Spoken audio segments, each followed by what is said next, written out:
बिस्मिल्लाहिर्रहमानिर्रहीम। अस्सलाम वालेकुम। Pakistan hope you doing well and good. This is Mohammad Iqbal. उम्मीद करते हैं सभी लोग ठीक होंगे, खैरियत से होंगे, सेफ होंगे।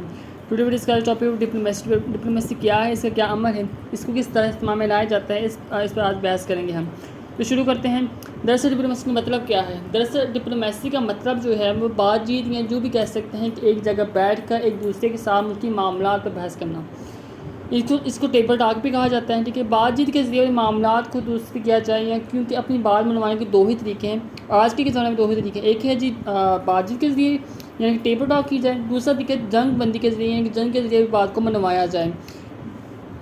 पहले इसके कम तरीके थे, लेकिन आज की जदीद दुनिया में इसके बहुत से तरीके निकल रहे हैं और जदीद तरीके निकल आए हैं, जैसे एम्बेसडर भेजना, सफ़ीर को भेजना और दूसरे एक दूसरे के ममालिक में सफ़ीर को भेजना, ताकि मुल्की मामलात और जो पर दरपेश मसाइल हैं उन पर मुस्बत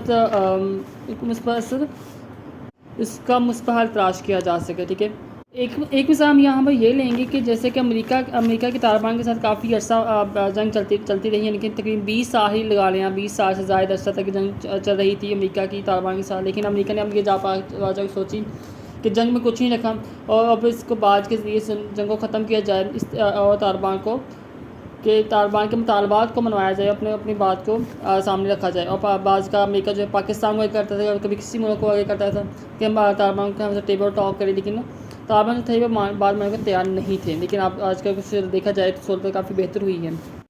अब देखा जाए, अब रिसेंट जो हम यहाँ पर पॉइंट लेंगे इसराइल का और दूसरा लेंगे फ़लस्तीन का, जो आज का जंग चल रही है। रिसेंट जो अपडेट मिली है और जंग चल रही है, काफ़ी दिनों से जंग जारी है इसकी। ठीक है, तो वहाँ पर लेंगे जैसे कि ये क्या प्रोजेक्ट है और क्या इसका मेन जो मुद्दा है वो क्या है, क्योंकि 75 साल से कम अज़ कम एक दहाई 2 दहाई से जंग चल रही है इसराइल की फ़लस्तीन के साथ। ठीक है, जो अब जाके उसने स्टैंड लिया है, हमास ने स्टैंड लिया है, फ़लस्तीन ने स्टैंड लिया अपने लिए। ठीक है, तो अब जंग जो जारी है और जब उन्होंने एक साथ जब धमाके वगैरह किए फ़लस्तीन ने, हमास ने इसराइल पर, बनी इसराइल पर, तो उन्होंने उनका वो बेसाख्ता हो गया, समझ नहीं वो क्या करे इस टाइम। ठीक है, दूसरी बात ये कि क्यों जंग हुई पाकिस्तान, अब वो क्या रद्द-ए-अमल है अमेरिका का। अमेरिका जो है शुरू से इजराइल के साथ है, क्योंकि इसराइल भी यहूदी मुल्क है और अमेरिका जो वो भी यहूदी मुल्क है। एक दूसरे की बहुत सपोर्ट करते हैं। जब भी बात इसराइल की आती है या फ़लस्तीन की आती है तो हमेशा सपोर्ट जो है अमेरिका जो है इसराइल को करता है, क्योंकि वो यहूदी मुल्क है इसलिए मुल्क है। अब वो एज अ मुस्लिम जो है, जो मुस्लिम कंट्रीज़ है, मुस्लिम कंट्रीज़ को सपोर्ट करें, जो यहूदी कंट्रीज़ हैं वो यहूद को सपोर्ट करें। जैसे इंडिया हो गया, उसके बाद हम लेने अमेरिका, चाइना का तो जहाँ जाने के बाद हम यहाँ पर नहीं करेंगे अभी। अमेरिका हो गया, दूसरे जो दीगर ममालिक हैं वो जो हैं बनी इसराइल की सपोर्ट कर रहे हैं। ठीक है, क्यों कर रहे हैं? क्योंकि वो उनके एक मज़हब है उनका। पाकिस्तान की बात करें, पाकिस्तान जो ज़ाहिरी बात है, अब पाकिस्तान जो है फंसा हुआ, ना वहाँ पर जा सकता ना वहाँ से आ सकता। इस वक्त पाकिस्तान खुद बौखलाया हुआ है, ये समझ से बाहर पर करे तो करे क्या। ठीक है, ये बात तो कंफर्म है कि पाकिस्तान जो है फ़लस्तीन का साथ ही देगा। क्यों देगा? क्योंकि मुस्लिम कंट्रीज़ हैं और पहले ही पाकिस्तान ने उसका बहुत साथ दिया और कोशिश करता रहा कश्मीर के लिए, अभी तक कोशिश कर रहा है। जहाँ तक वो ज़्यादा नहीं कर रहा है, जहाँ तक हो सकता है साथ दे रहा है। और दूसरी बात ये, जहाँ दूसरी मुस्लिम कंट्रीज़ के बाद जहाँ ईरान है, इराक़ है, अफ़गानिस्तान है, ठीक है, सऊदी अरब है, ये तमाम जो इनका भी इंतहाई शदीद रद्द-ए-अमल आज के सामने आ रहा है। क्यों सामने आ रहा है? क्योंकि वो मुस्लिम कंट्रीज़ पर अटैक कर रहा है, इतनी देर से अटैक कर रहा है और अब जाकर उन्होंने स्टैंड लिया। फ़लस्तीन ने, हमास ने स्टैंड लिया अपने लिए। क्यों लिए? ताकि वो अब उनकी बर्दाश्त ख़त्म हो चुकी है। अच्छा, इस पर हम मुकम्मल वीडियो बनाएंगे, इसमें मुकम्मल तबसरा करेंगे अगली वीडियो में। और come back to the point, बात करते हैं कि किस तरह हम डिप्लोमेसी कर सकते हैं, इनकी बातचीत कर सकते हैं। अपने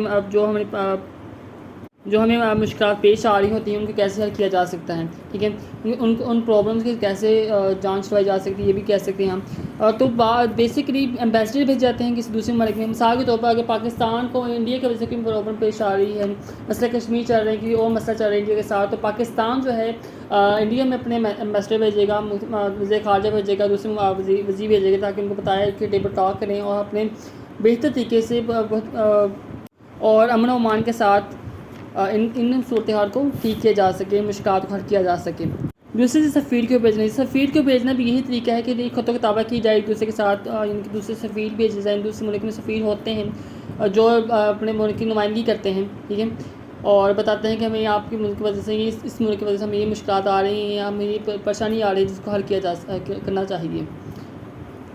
अब ये बात करते हैं कि इनकी ज़िम्मेदारी क्या होती हैं, इनकी रिस्पॉन्सिबिलिटीज़ क्या होती हैं और ये किस तरह डिप्लोमेसी करते हैं, ठीक है। ये सबसे पहले जी इनकी सबसे पहली जिम्मेदारी जो ये होती है कि रिप्रेजेंटेशन कहते हैं, इनकी जो उनका मसला होता है डायलॉग करते हैं, जिस मकसद में जिस बात को करने के लिए गए होते हैं, इनके बारे में कम्युनिकेशन करते हैं, अपने मुल्क के तहफ़्फ़ुज़ के लिए बातचीत करते हैं, मुल्क के इंटरेस्ट के लिए बात करते हैं, ठीक है, और कोशिश करते हैं कि बेहतर और अच्छे तरीके के साथ इन मामलों को हल किया जा सके। अब ये बात करते हैं कि डिप्लोमेसी किस तरह इस्तेमाल की जा सकती है, इससे क्या कौन सी इकसाम है इसकी, ठीक है। बाज़ ममालिक जो हैं, जो पावरफुल कंट्रीज़ हैं जैसे कि अमेरिका हैं, इसको एज अ प्रेशर यानी कि एज अ ब्लैकमेल भी इस्तेमाल करते हैं। कुछ जो ममालिक हैं जो कि आप कह सकें कि पावरफुल हैं और अपनी ताकत का इस्तेमाल करते हैं, वो एज अ ब्लैकमेल की भी इसको इस्तेमाल करते हैं कि अमेरिका जो है मिसाल के तौर पर पाकिस्तान में को कोई बात मनवानी हो, एज अ प्रेशर वो यूज़ करेगा डिप्लोमेसी को, अगर आप ये कि अगर आप ये काम नहीं करेंगे तो हम ऐसा कर देंगे, अगर आप ऐसे करेंगे ना करेंगे तो हम यूँ कर देंगे, हम IMF पर मुतालबात को पेश करेंगे, और लेकिन आप अगर बात हमें ना मानेंगे तो हम यही कर देंगे, वो कर देंगे वगैरह वगैरह। तो एज अ प्रेशर यूज़ करते हैं अमेरिका, चूँकि जैसे कि आप जानते ही हैं पीछे कुछ अर्सा पहले काफ़ी हालात ख़राब हुए थे इस बारे में, ठीक है, कि अमेरिका जो था वो काफ़ी एज अ प्रेशर डिप्लोमेसी को यूज़ कर रहा था और अपनी बात को मनवाने की पूरी कोशिश कर रहा था। बाज़ का diplomacy as a take time भी लिया जाता है, यानी कि अगर आप की बात नहीं मान रहा अगर मुल्क, तो आप उसको लटकाते जाते हैं और इस डिप्लोमेसी को और लंबा करते जाता है ताकि इसको ज़्यादा खींचा जा सके और अपनी बात को मनवाया जा सके, ठीक है। बाज़ कार उनको वाइन अप किया जाता है कि जल्दी ये बातचीत ख़त्म हो और जो मसाइल हैं उनको अच्छे तरीके के साथ ख़त्म किया जा सके। लेकिन बाज़ ज़ात ऐसा होता है कि इनमें जो मसाइल पेश आ रहे होते हैं और डिप्लोमेसी की कामयाब ना हो रही हो तो उनको अच्छे तरीके से लमकाया जा सका और क्या कहते हैं आप, और टेक टाइम लिया जाता है ताकि हम इस बारे में सोच लें, समझ लें, फिर हमको इस बारे में बताते हैं, ठीक है। उम्मीद करता हूँ आज की वीडियो को पसंद आई है। If you have any question, do write question comment section and like and subscribe button. Thank you so much. अल्लाह हाफिज़, टेक केयर।